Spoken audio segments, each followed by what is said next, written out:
our inner child has this gasping for air, has us yelping, but yet we have been taught to systemically neglect that yelping and that gasping for air, that gasping for something and someone to tend to the needs of this wound.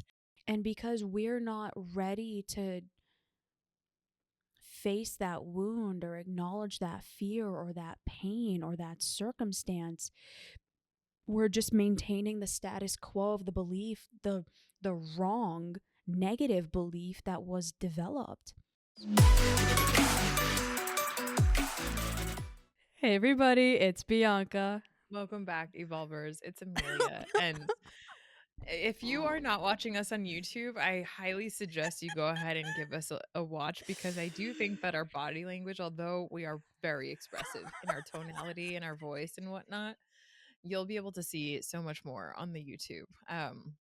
On the tube. But anyways, this topic, right? Bianca and I are giggling over, and Bianca was half avoiding just a minute ago when we were talking. We just got off the phone talking about, right before we got into this recording, what used to happen when we were younger growing up, and between room invasions in our teens to having to organize to our parents' standards, just giggling back and forth, looking on those beautiful Oy. nostalgic memories. But nothing more powerful to get us started than a visualization. So Hmm. everyone, if you're clicking on this episode, if you're an evolver, you likely have some degree of a sense of what an inner child is. And if you don't, that's okay. Welcome. We welcome and celebrate your presence here, and we hope that you stick around, because an inner child is, and if you can close your eyes, I'm going to describe what an inner child is, and I want to see if through this guided visualization you can see yours take form. So if you were to close your eyes and you were to imagine a younger version of yourself. So Bianca and we're in our 30s. Bianca almost in her 30s, and Blech. I'm Just 30. kidding. And as I close my eyes, I have memories that are coming to mind, that this inner child is around, probably 7 or 9 years old. So I'm seeing her form take, at least in her body structure and where she's at. But I want you, as you close your eyes, to imagine a younger version of yourself. And this younger version of yourself is likely between those playful years. For girls, it's likely around, the ages of 5 to 7, prior to someone really hurting you and it resonating. For men, it's usually around that 7 to 9 year old mark. And I want you to imagine this version of you is really in his or her, their happiest spot. Where is that? If it's a location, for me, it's in the trees. I'm running around, and I can see, as I look up at all the trees in the canopy, the sun comes in and it gleams in, and it creates this nice warm feeling on my face. And I have these cool little cargo pants on, because I'm this little scientist out in the woods exploring, trying to find some salamanders. But for you, what is that happy place? What is that creative space where you just feel free? You just feel alive. You feel overwhelming joy, wonder, play, curiosity. Where are you? Where are you, and where is your younger self? And what is she or he doing? B, do you want to share yours?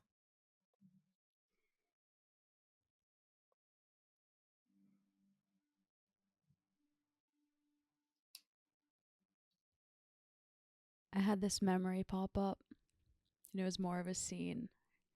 Um, I was a little tomboy growing Mm-hmm. up, and the scene was me at my maternal grandmother's house, and my family was there. And the little tomboy that I was always wore jeans, always wore sneakers, was in a t-shirt and a backwards hat.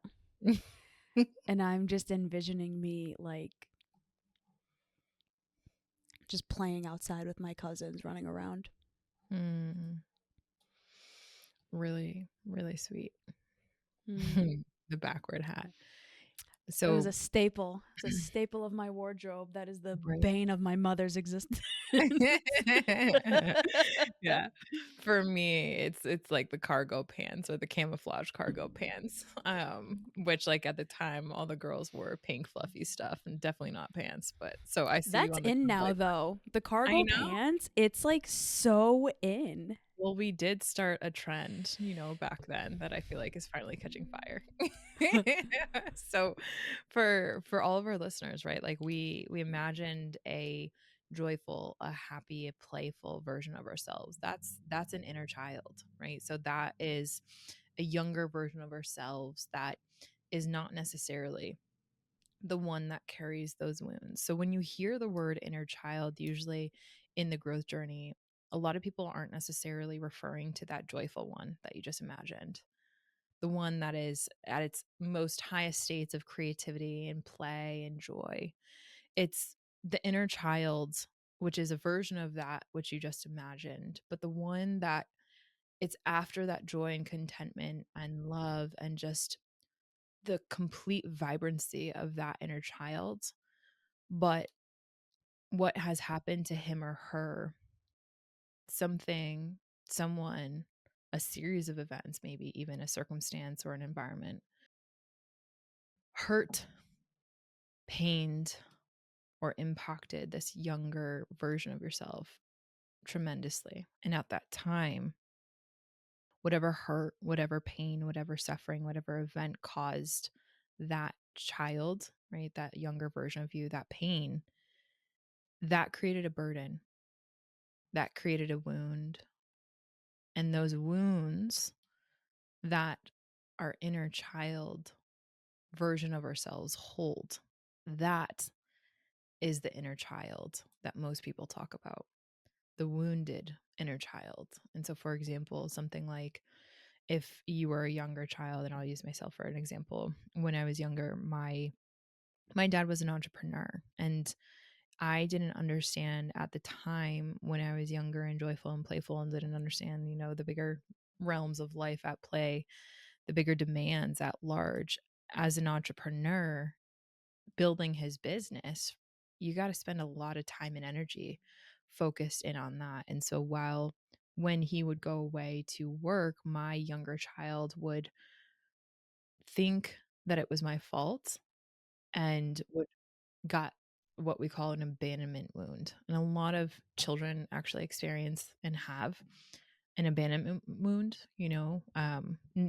just even because at a young age we don't fully understand why work is a thing, right? Why does my caretakers need to leave me, and or if they are around me, why are they not emotionally present and connected with this level of joy and vigorousness of life and vitality that I have? Why are they not necessarily responsive to my emotional, psychological, social needs, even, right? The level of responsiveness isn't what I want it to be. And so the wounds, it could be something like that, or it could be a trust wound where when your mom says that she'll be home from work or she'll pick you up at school, right after school, and then all of a sudden it's not, mom's not there, or grandma comes and picks you up, right? You might hold wounds of I can't trust the people that I love and care about and who seemingly love and care about me, right? So there's wounds like that, trust wounds, there's guilt wounds, there's abandonment wounds, there's even neglect wounds. A lot of millennials have deep neglect wounds in their inner child because of what their parents' generation had been told to use the Ferber method, the let the babies cry it out, which has subsequently had research show that that is actually really detrimental. So when we refer to this inner child, it is that inner child, that inner version of you that wanted to continue that joy, that contentment, that vigorousness towards life, but for some reason or another had to suppress that, had to squash that, and or had to exile that excitement, that zest for life, and had to do so to make and hold space for this wound. So now I want to encourage us to think about that version of ourselves, which likely will, to some extent, maybe trigger you, maybe bring a lot of sadness, bring a lot of feelings, right? And none of those feelings are bad. None of those feelings are wrong. And I just want to say that because when I see that wounded inner child, I feel that too. And if we label those emotions as bad or wrong, we don't actually get to protect our inner child, which is what this episode's all about. This episode isn't to place blame on parents. Most parents really are doing the best they can with what they have. Um, but it is to acknowledge that that might have not been enough. Even using the example of like mom saying she's going to come pick you up and grandma comes instead. Things happen, right? Maybe mom got stuck at work and she did the best she could. She called grandma, hey, can you go pick her up? Yeah. But what makes the wound is, does mom come to you after and say, I'm so sorry. I know you were expecting me to pick you up. Like, here's what happened. Like, I love you. It wasn't about you, giving you that reassurance and that Yeah. nurturing and that deep emotional connection that you needed? Or Hmm. was it brushed off of like, I was busy? You know, I was busy. Right. Not It's acknowledging the fact that it impacted you, and likely as a child, you internalized that and thought it was your fault. not acknowledging the hurt and the pain that you are experiencing. Like, Brene Brown has this audiobook on um Audible called The Power of Vulnerability. It's a series. It was a live recording that she did with an audience, and Mm. one of the things that she was talking about was how a lot of children end up with these deep wounds because parents are dismissing the life stage that the child is at. And so she gives this example of her 14-year-old daughter coming home and complaining and like really showing a lot of sadness and anxiety um, about something that happened at school and her locker assignment or something like that. And the Yeah. mom is thinking, is my mammogram going to come back clean? Yeah. Is Aunt Susie going to be okay? We have to do an intervention for her. And it would be so easy in that moment for the parent to dismiss that child and say, our problems are bigger. Yeah. And unfortunately, a lot of parents do that, not acknowledging that the child is experiencing their present reality, and that is real to them. Their perception is their reality. It is real based on where their current life circumstances are at the age that they're in, at the developmental stage that they're in. It's all valid. And Yeah. this is where a lot of inner child wounds really get developed when our parents, and again, not to put blame, it's the truth. So When true. our parents or our caregivers or the people around us can't physically, mentally, emotionally meet us where we are in our Mm. developmental stage, where they're not giving us the things that we deeply need. And what do you do when you're a child at that age? I mean, you don't know that it's because of them. You think that you're doing something wrong. You think it's because of you. Like, why doesn't mommy love me? Right. Why is daddy not there for me? Why are they doing this? What did I do? Yeah. Like, why did I do something bad? This is where core beliefs really come into play. Sorry, Em, that was a long pause. No, Um, it's good. I'm still thinking this on what you said. this is where core beliefs really become developed. I have a client right now. He and I have been working together for 2 years now, and we're from the same ethnic background. And Hmm. he and I talk about this all the time, that he is struggling so deeply from the abuse and the neglect that he experienced from his father and his parts, because we talk a lot about IFS and core beliefs and things like that. Yeah. His parts are really, really struggling to let go of the idea that it wasn't because he was a bad boy and that he did something wrong, because his dad literally told him, this is because of you, because you're bad. Right. And what would it mean if it was the reality that no, my dad was abusive and he neglected me and he severely abandoned me and Yeah. abused me? What would that mean? And so that is a form of inner child neglect, where your inner child is like screaming, something is happening. And because we're not ready to face that wound or acknowledge that fear or that pain or that circumstance, we're just maintaining the status quo of the belief, the wrong negative belief that was developed. Yeah. Yeah. But you ever heard that saying, while it has to do with dogs. So quick diversion from this, but back on track because it's gonna land. But you ever hear that saying, it's like classic, where it's a photo of a dog and, like, them greeting you in your day, and one picture is, like, you kind of brushing past your dog, and the vantage point is from the human passing the dog. The other vantage point is from the dog's eyes up at you, and the sentiment on the first picture is like, to you, it's just another day. But to them, and this is the picture of the dog looking up at the owner, to them, this is you're their entire world. And so I think of like Aries and Tucker in this moment, right? Like, yeah, and I want to bring My this home baby.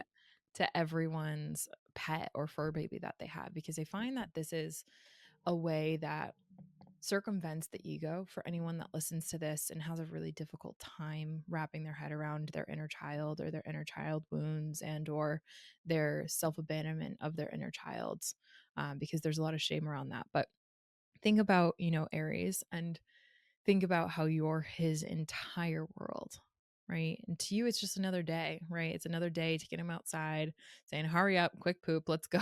We got another meeting to go to, right? It's just another day. There's a lot of things that you got going on in your mind, but for him, it's pretty much just like you, food, and sleep, and the, passerby or whatever. But like, you're his entire world. And so if you were to hear him one day, you're in the middle of a meeting and you were to hear him gasping for air and or like yelping, like "Arr!" Like just like you can hear the pain, right? You would go take care of him right away and you would find out what the heck is wrong, right? I'm You gonna would go cry. right? I And can't. same Even thing with in Tucker. imagining that, I can't. Imagining that is so heart-wrenching. And I'm going to bring this back now to our inner child, because the same thing happens. Our inner child has this gasping for air, has us yelping, but yet we have been taught to systemically neglect that yelping and that gasping for air, that gasping for something and someone to tend to the needs of this wound. And it's been, for lack of better words, emotionally and psychologically beaten out of us for us to just grow up and for us to mature and for us to not give a shit about our emotional states and about our inner child or even acknowledge that that's a thing. I have some very arrogant men that I've created proximity to in my life over the years who wouldn't even acknowledge the reality in the psychological world of an inner child. And it makes me so sad to even acknowledge that that someone like that, not even acknowledging that they have an inner child, they are literally self-abandoning by definition their own inner child, so they couldn't even begin to protect their own inner child. And here's what's wild about this: everyone has a wounded or wounded many inner childs. And so if you think of it from the frame of, layering in that dog example and now back onto the inner child, are we protecting our inner child? It's so contingent upon our acknowledgement that even is in existence, right?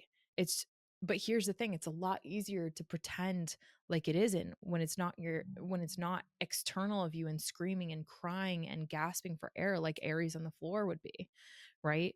But that's what's happening inside, and our screaming and our gasping for air from our younger child.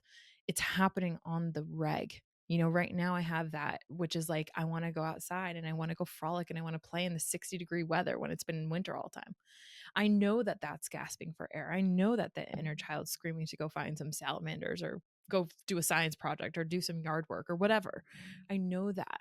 I'm not going to abandon her, and I'm going to give her that time to play and to go do that after I get my responsibilities done. And there's a negotiation and agreement going on.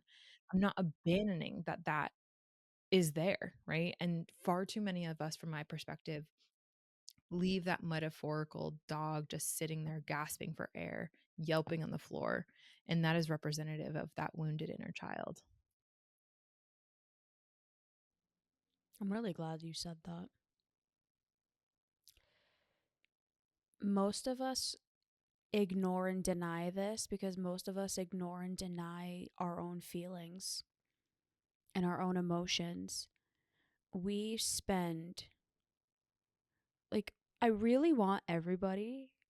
I did this with a client yesterday, I want everybody to go into their phone and go into their screen time and see how long you spend on your phone and on social media. Mm-hmm.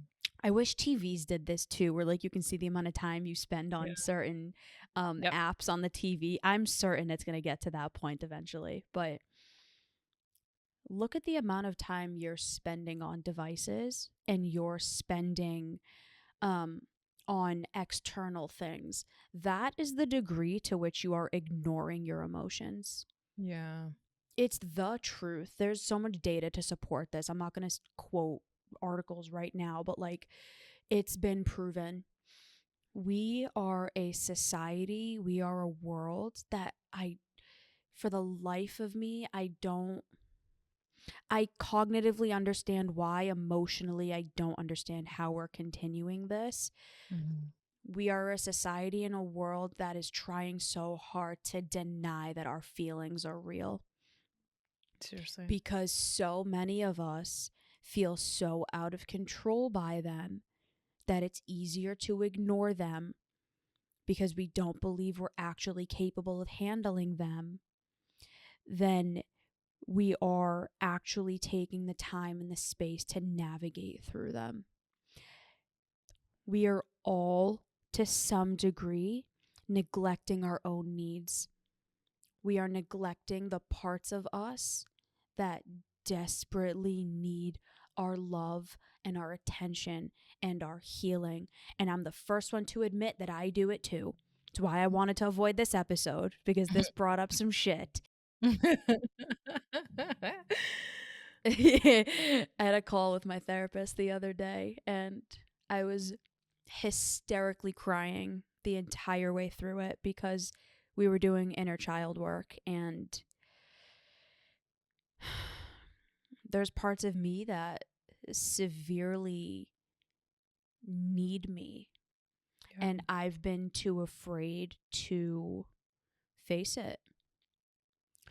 Um but like I said in the last episode kind of jokingly, like we drink the Kool-Aid. Like Emilia and I both are in therapy. Emilia and I Mm-hmm. both practice everything we preach, and it's the only reason we preach it. It's because we've done it.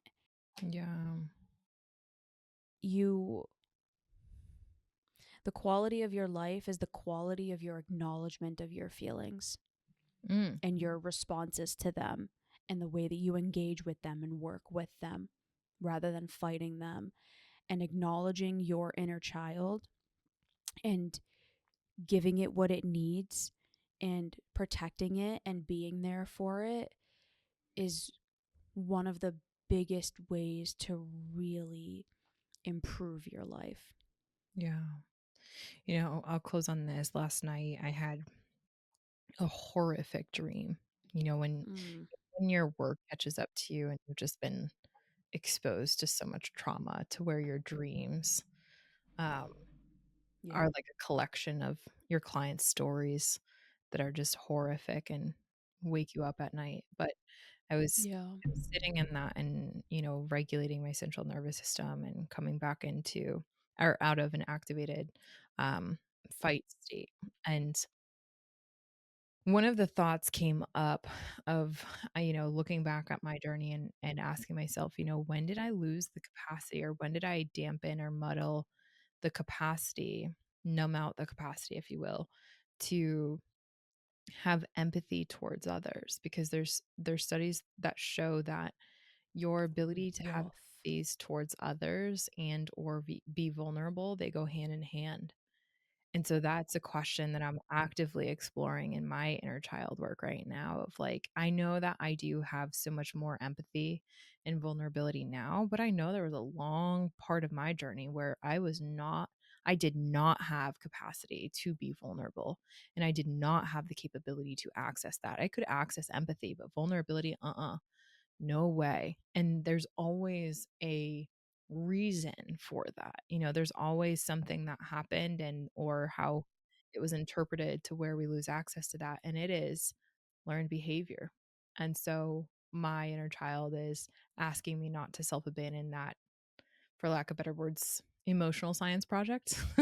What had happened to the people that I learned empathy and vulnerability from or a lack thereof. And so, family trauma, family inner child abandonment and or neglect and or um, protection, that is learned too, right? So we learn to neglect our Yeah. feelings because the initial observation is that our feelings are neglected by our caretakers. So full circle. Um, with that being said, I think that this was a beautiful episode. So for all of our listeners, the question to you is not necessarily are you protecting your inner child, because I can imagine after this dialogue you have a yes or no to that.